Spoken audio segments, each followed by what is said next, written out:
But I guess on that note, we can just jump right into the rest of the cup final discussion, and I'll let you take the reins from here. Sounds good. Yeah, so obviously Arsenal lost 2-0 to City. Not a good performance by Arsenal. That's for sure. But in terms of team selection, we had no Eze or Timber. They were both out injured. The Eze one particularly hurt, I thought, especially with Odegaard being out and Havertz not Yeah. looking great. The other big news was Kepa got the start. That was a big Yep. talking point coming into the game because it was announced that Trafford was starting for City. Kepa's played all the minutes so far in the cup, so up to now. I personally thought that there was a good chance he was going to start, and I was totally fine with him starting. Yeah. Obviously, I wanted Raya to start because he was better, but I was totally fine with Kepa starting and had a pretty strong feeling he was going to start. Yep. Then White and Hincapié started at right back and left back. Timber was injured. I really wish Calafiori would have started at left back. We'll get Yeah. onto that. And then Havertz was in the 10 with Eze out, no Odegaard, and Gyökeres was up top. And then Yep. Saka right, Trossard left. Not very surprising. I guess Trossard did come back from a slight injury.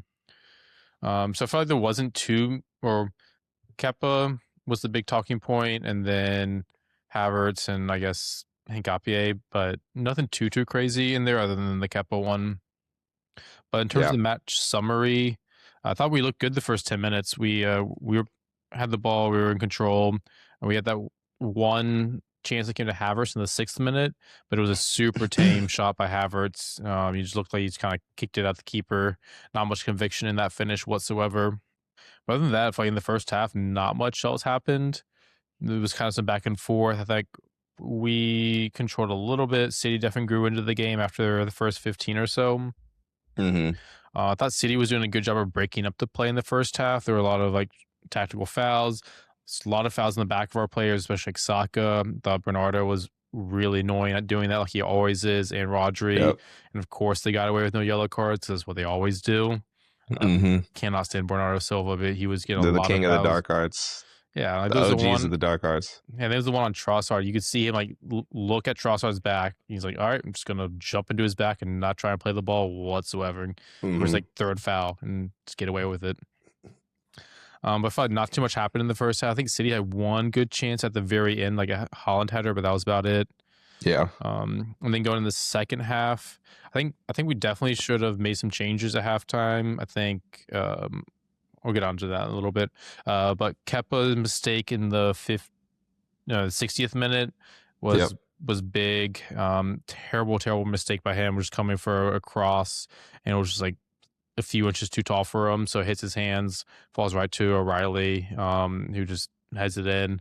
And then from there, City just piled on the pressure. We couldn't break out, get the ball out, relieve any of that pressure at all. So 4 minutes later, City recover the ball off a clearance from us, put it across, and O'Reilly's there to head it home 2-0.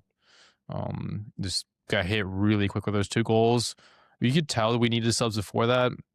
You could tell like City was bringing in the pressure. They had all the Yeah. momentum. We were sat in, I think, for like 10 minutes defending for our lives, doing a pretty good Yep. job at defending, just could not break the pressure whatsoever. And then to give up a goal like we did for Kepa's mistake was really frustrating. Yeah. Yeah. I get that for sure. But yeah, then after that goal, like nothing, we just were getting like destroyed basically. City were keeping the ball, passing it around us. We couldn't keep the ball, we couldn't recover the ball, nothing was really going for us. We finally made some substitutions. Calafiori came on, I think, right after that second goal, and he was like the only spark we had during the game. But I think in general, all of our substitutions should have come earlier. I think that's pretty obvious. Don't know why we waited so long. I think Calafiori could come on at halftime for Hincapié, and then all the other ones. I think Madueke was next, and then I don't know why we waited to the 80th minute or whatever to bring on Martinelli and Jesus. Jesus. Yeah, Yeah. Martinelli. Yeah, I don't know. It was so obvious we needed to make those substitutions. So I think all those subs should happen like 10 minutes earlier than what they did. Yeah. But that was basically it. Calafiori did have one good shot that Yep. nicked the post that Trossard like may have touched, might have been offsides Mhm. for, I don't know. But like at least Calafiori was trying something. He at least could like take the ball, turn, beat a couple players, get a shot off, do something because no one else did Yep. anything for us. Yeah. But that was match summary. Yeah. We can do Yeah. some performance thoughts, but let you talk a little bit now. I think you summed it up really well as far as everything that I noticed. I thought the whole goalkeeper situation was interesting, but I think I understand giving Kepa the start. Like, I think I like giving your cup keeper the chance to kind of finish out what they've done, doing all the Mm-hmm. work that helped you get there in the first place. And also, it's of all the trophies and competitions you're in, I think that was the least important one. And so, 100%. like, why not give him that chance to prove himself? And then maybe when it comes time for the FA Cup final, maybe you, or if you guys get there, obviously, but maybe you don't end up starting Kepa because of like how that happened or how that went down. But I think Mm-hmm. at this point in the season, with where you're at and the stakes that were there, like I totally understand playing Kepa in that situation. Yeah. Yeah, that's where I'm at. That's why I was saying like I wasn't surprised and I had no problem with him starting, even though Yeah. Raya would have been like the better call. Obviously, in hindsight, it's easy to say. Yeah. And then we'll talk more about performance thoughts in general, but I can agree with the assessment of like City was just piling on the pressure for a while, and so it felt like the goal was coming. Like, I guess you can be upset with Kepa for his mistake, but I think that's the point of pressure, is when you apply enough pressure and you keep enough pressure for a long enough time, a mistake is bound to happen. Mm-hmm. And so I think that's kind of exactly what happened in that match. And uh I mean, I'll get your take on the performance and maybe why that was, but for me it felt like you guys just so desperately, one, you needed just a little bit more attacking thrust in one way, shape, or form. But I think you needed so desperately an outlet. Like, City weren't really letting you build from goal kicks, so you had to like basically hit it long or try and hit a ball over the top essentially. And if Gyökeres wasn't winning those balls, then it was pretty much hopeless. Yep. And I think that's how City was able to just sustain pressure, because it was sustain pressure, sustain pressure. You guys get the ball deep, but then what's your option? You don't really have anyone that's stretching the field. Like, Saka's not really like an in behind threat at the moment. Trossard isn't. So it was really just run a channel run from Gyökeres, or him trying to hold off someone on his back, which he didn't do either of those particularly well. And I Mm-hmm. felt like that was pretty much the story of the whole game, essentially. Exactly. I totally agree. I mean, in the first half, like if we would have scored in the first 10 minutes, it would have been a little different. But after like the first 10, 15 minutes, that's exactly what it was. City were pressing us like a 4-2-4, and like all three levels of our team, we had no way of breaking pressure. Like you said, Gyökeres was not holding the ball for us. He's not good at that. He's never really done that for us much this season. I thought he ran the channel as well for the first like 10 minutes, 15 minutes. I saw a couple good runs. Yep. But even then, he's like running outside of like the 18 along the sides, and he never does anything out there whatsoever. He like Yeah. maybe gets a throw in, like maybe gets a pass off, but it usually ends in a turnover or nothing whatsoever, Yeah. which is super frustrating. Havertz in the 10, like right behind him, is usually really good at hold up, but he just looked out of it tired. I mean, he's been on and off since August with his injuries. Yep. And then, like you said, with Saka and Trossard, they can't beat anyone on the dribble right now, especially Saka, which is super frustrating. Like he Mm-hmm. doesn't go by anyone at the moment, which is a little concerning. I'm assuming it's just like freshness and also coming off injuries from last season, but that's not great for us. And then usually, if we had like Calafiori in there or Timber can carry the ball. Ben White can carry an open space, but Ben White just overlaps. He doesn't really progress with the Yeah. ball, but Timber can do that, and Calafiori is great at that. So like, if like Yeah. in all three levels of our formation of our lineup, we had no like way of relieving pressure. Yeah. Yeah. I And can totally understand that. Keppa is not as good as Raya distributing, so like even more puts on Even more pressure. so. Yeah. Yeah, one less person like spray a diagonal or something. Yeah. Yeah. I mean, going back to what you said, I thought Calafiore definitely should have been on earlier, especially once I saw what he was able to do. Right. I was watching the game with Adam, and I was like, I love watching Calafiore play, because if you just watch him, like, Arteta just gives him such a free role because he's such a good player, like such a good footballer. It seems like he's got a really high like IQ as well, so he kind of knows like what pockets to pick up on, like when to drive, when to pass, like all that. And it was really, he was really the only source of anything that you guys had in that second half. Anything. the entire Yeah. game, really. Yeah.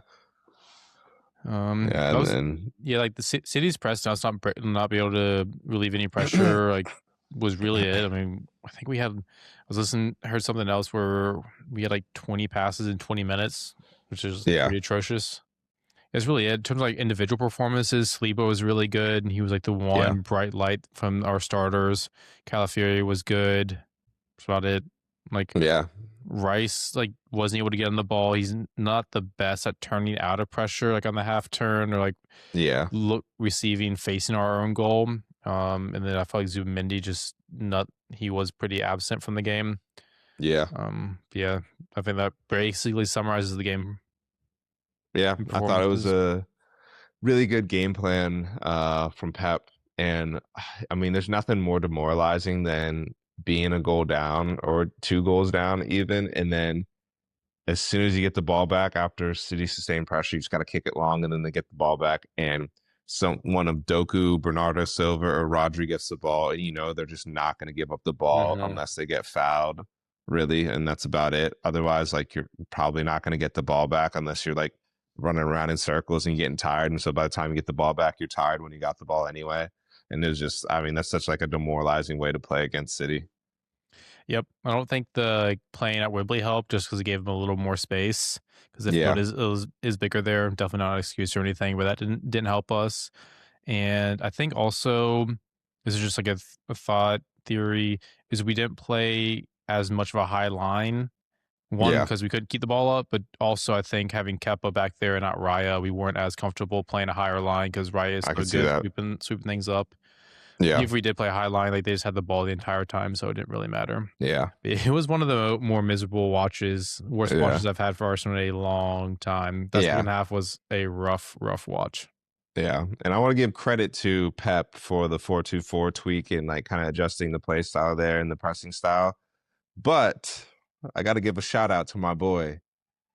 Pep learned that from somewhere, and he learned that from Eric Ten Hag playing against Pep in the FA Cup final. We ran the same thing against City, and they struggled with it against us, and that's how we ended up winning that FA Cup final 2 seasons ago under Eric Ten Hag. So I think Pep maybe was taking some notes and saw, Okay. Arsenal likes to play a similar way. Maybe we try this out, Hmm. at Wembley as well.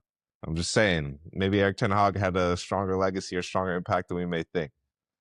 Just thought that was an interesting tweak that I watched. If you guys want a good breakdown of like exactly what the parallels are there, go check out John McKenzie from The Athletic. He released a video on Twitter. You could look it up on his profile or on The Athletic YouTube channel. I'm sure it's up there as well. You can see how Pep borrowed some ideas from Eric Ten Hag's United in that match. Let's Nice. see. I'll have to give that a look later. Yeah, but I guess overall, how you feeling about? I mean, I'm sure you said the result was, or the watch itself, performance was pretty dreadful to watch. But how you feeling about, I guess, big picture, looking ahead, Hmm. season in general? Yeah, super dreadful watch. Thankfully, it was a gorgeous day out, so went out with some friends and like just started walking around and got out in the sun watching college basketball and forgot about it pretty quickly. So didn't let it get me down. It's just a one-off loss in a cup final, and like you said, it's the least consequential cup there is. So as long as we bounce back, and I'm hoping we do, we'll be fine. Yep. Fair enough. Yeah, and you guys are gonna have a chance to get revenge. You got City coming up in the league not too far from Hmm. now. You Hmm. have a chance of seeing them in the FA Cup semifinal or final. So should be a couple other times for you guys to get your get back. Yeah, I just hope we come out with a lot of fight. Have a couple other players in the midfield. Have hopefully a healthier Havertz, and just really come out with some fight in us because that was such a bad watch and so hard to take against City, who've had our number the past few years, obviously.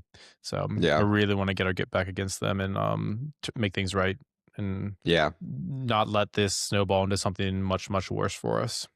Yeah, exactly. It would be nice to get kind of the mental edge over, like, if you can kind of give them a beat down in the league versus if they beat you in the league and then maybe, I don't know, if you see them in the FA Cup, then you kind of have that mental block of like, can we beat them? Can we not? Whatever. Hmm. And, I could see people just still trying to hold that over Arsenal's head, like, oh, yeah, you won the league, but like City still owns you or this or that. I could see that Yeah. whole narrative going.